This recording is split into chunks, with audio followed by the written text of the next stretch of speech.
Hello বন্ধুরা, তোমরা সবাই কেমন আছো? আশা করি বেশ ভালো আছো।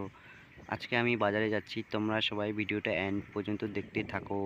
তো ফাইনালি আমি চলে আসলাম আমাদের বাজারের ভিতরে। আসার পরে আমি গেলাম নাপিতের দোকানে, এইখানে চুল কাটার জন্য। তো বন্ধুরা দেখে নাও আমার চুলটা কত বড় হয়ে গেছে। তো ফাইনালি বন্ধুরা আমার চুল কাটা হয়ে গেছে, তো আমি বাজার থেকে বের হয়ে যাচ্ছি সবজি কেনার উদ্দেশ্যে।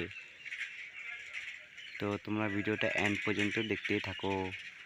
তো আমরা সবজির দোকানের ভিতরে গেলাম, গিয়ে এখানে একটা ভাই ছিল, তো ভাইটার সাথে গেছিলাম আমিও। তো ভাই কচু লতি নাকি কিনবে, কচু শাক। তো তোমরা সবাই ভিডিওটা দেখে নাও। 20 টাকা নিল ওই কচুটা, টোটালে 20 টাকা নিল ওই কচুটা। তো বন্ধুরা ফাইনালি আমরা কচুটা নিয়ে নিলাম। এই দেখো ভাইটা এখানে ব্যাগের ভিতরে কচু শাকটা ঢোকাচ্ছে।